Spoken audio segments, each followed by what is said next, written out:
The northwestern Guilford County town of Summerfield will undergo rolling resignations in the coming week after the entire staff turned in a collective notice after alleging mistreatment of the outgoing town manager.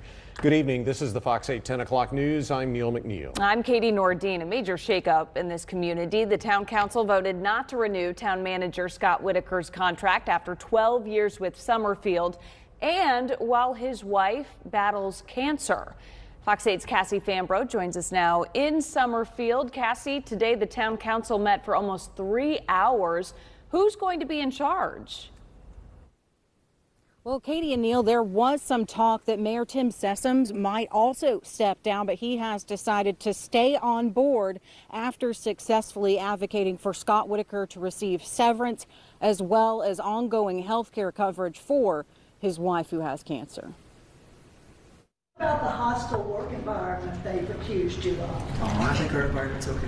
That tension from Councilman John Hamilton is a glimpse into what may have taken place behind closed doors for almost 3 hours on Monday. This after 7 staffers and 2 seasonal employees handed in their collective resignation in support of ousted town manager Scott Whitaker. He's done an excellent job, but we understand in politics, with every election, there are consequences. Mayor Tim Sessoms and Councilman John Doggett were opposed to letting town manager Scott Whitaker go, while Councilman John Hamilton, Lynn Devaney, Janelle Robinson, and Heath Clay voted against extending Whitaker's contract.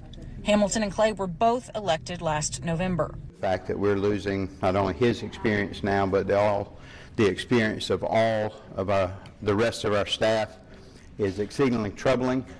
But this is a result of where we are today. Prior to this year, Whitaker's contract was renewed pretty much automatically. But in February, the council put Whitaker on notice and threatened severance he believed was written into his contract. With his contract expiring in a few weeks, the staff joined in leaving the town, and they aren't coming back. These folks have already interviewed, they've accepted new jobs.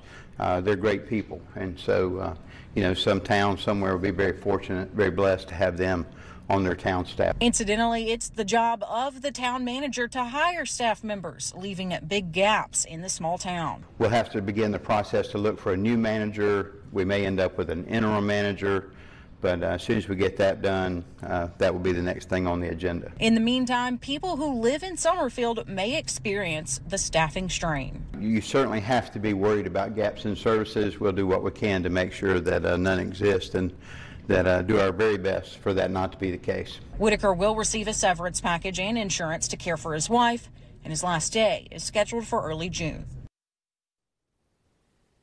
For a long time now, there's been a big bad word in Summerfield, and that's de-annexation. And so the scuttlebutt here is that the mayor and Whitaker at some point met with developer David Couch, and that perhaps didn't sit well with some of the other town council members. For their part, both men say it was not about de-annexation.